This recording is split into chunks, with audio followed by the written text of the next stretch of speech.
DESIblitz.com.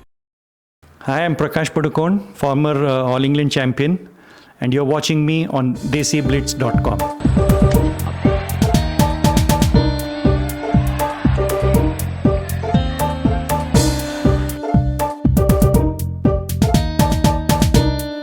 Prakash, tell us a little bit about your background, your roots. Well, I started playing badminton long back, way back in 1962 when I was a 7-year-old.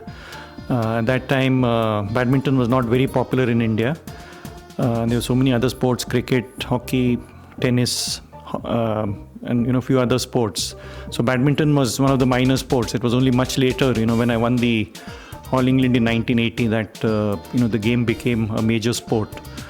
Until then, there were not too many facilities, and there was not too much of exposure, both in the media and even otherwise.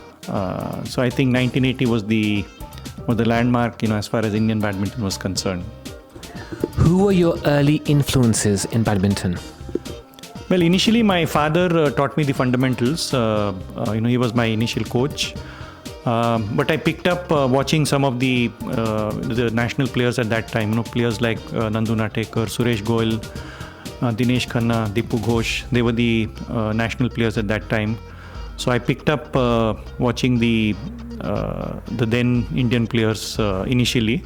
And then once I started representing the country, I watched some of the senior international players who were good, at that time, like Rudy Hartono, Lim Swee King. What are your fondest memories of winning the All England Badminton Championships? Winning All England was, always one of my childhood dreams.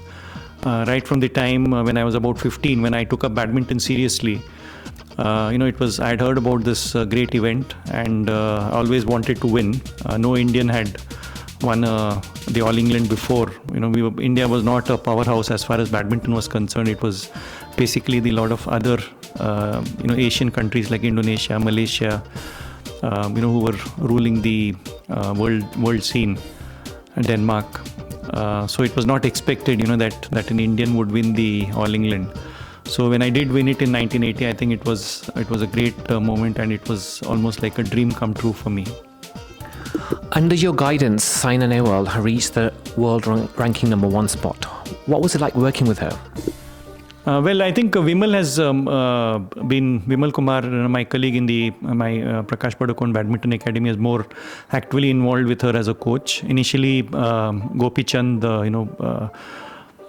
brought her up, and then she was with him for quite a while. Last 3 years, of course, she shifted to Bangalore in our academy. I think she's a very hardworking girl. I think basically we introduced a little bit of tactical changes in her game. She already had everything. It was just adding a few strokes and choosing the right strokes at the right time, and that's what we focused on. Quite happy with what she's achieved, and later on even Sindhu has done well. So Indian badminton is looking up, but there's a lot more they can do. I think if they keep working hard, they can get much better results for Indian badminton. In general, how would you compare the state of badminton today with the 80s and 90s? Oh, totally different. I think it's completely, it's come a full circle. Before 1980, nobody knew about badminton. It was, like I said, it was a minor sport. Today, right now, probably it's the second most popular sport after cricket. So I think that's a big change, whether it's in terms of publicity, in terms of number of players, whether in terms of media coverage, sponsorship, facilities coming up. I think in all respects, the game is really growing, and it's going in the upward direction, and a lot more youngsters are taking to the game. Prakash, your daughter is a famous Bollywood actress. Growing up, was she into sport, and did you encourage her into badminton, with badminton, or was it just her natural course of taking to acting?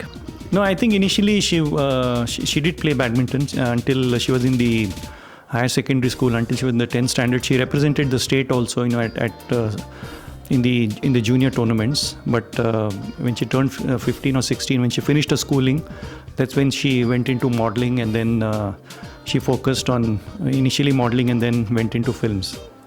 So when you're all together as a family, do you talk more about badminton or do you talk more about Hindi cinema and Bollywood films? No, we don't talk both. It's like taking work home. So we neither discuss badminton nor discuss films.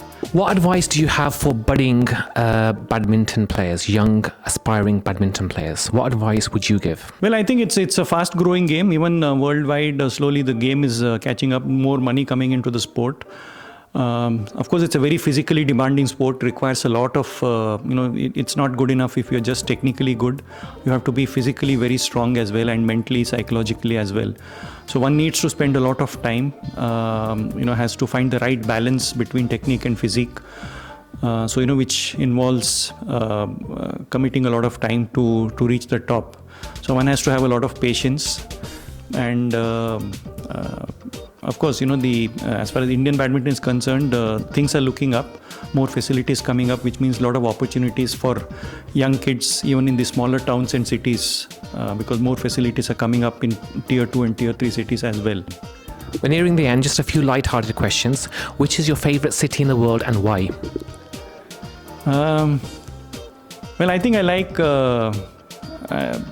Vancouver or Toronto. I've been to both these places just about 1 or 2 years back.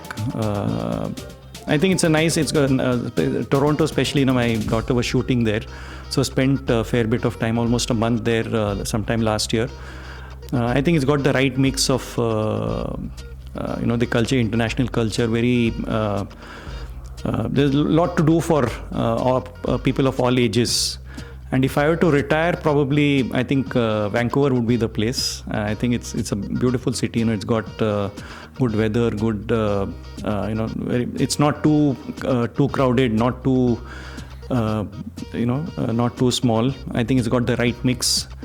So if I have an opportunity, probably I would settle down in Vancouver, but that's too far away from home. So that's the only disadvantage.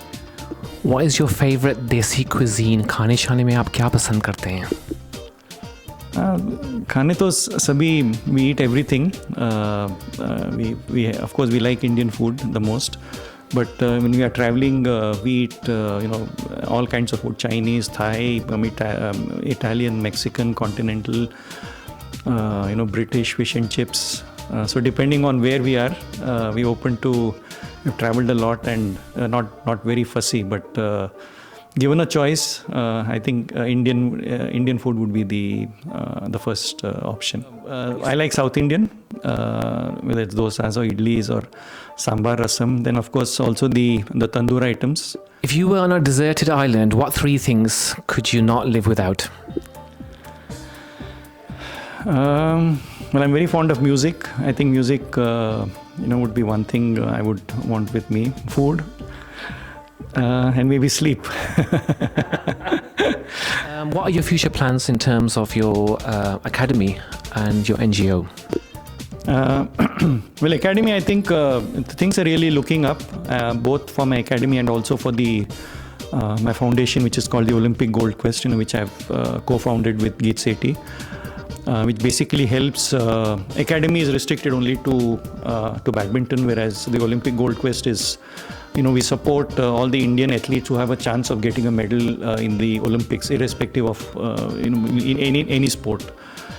So there's a tremendous awareness about sports in India. A lot of people want to help, a lot of people want to contribute. People are becoming more aware of Olympic sports in India. Earlier, 10 years back, it used to be only cricket, but things are changing. Of course, cricket is still the most popular. There's no denying the fact. But other sports people who do well in the Olympics also get recognized now, so that's a good sign. So and there are a lot of corporates and individuals wanting to help Olympic sports. So hopefully, with the government is also supporting, as plans of good support to, in order to get more medals at the Olympics. So on the whole, there is a lot of encouragement, very positive things happening. I think a lot depends on the players themselves, the athletes themselves. They also need to work hard. They have to aim high and not be satisfied with winning, some middle-level competitions. And try to remain on the top for as long as possible. Is there any player from India, a young up-and-coming player that we should watch out for? There's a boy called Lakshya Sen. He's from my academy. He's only 15 at the moment. Hopefully, it might take another 5 to 6 years for him to. We expect a lot from him. I picked him up when he was a 9-10-year-old boy. Currently, he's the world number one. At 15, he's the number one in the world in the juniors. So he's playing in the Dutch junior, and of course, there's a lot of tough competition.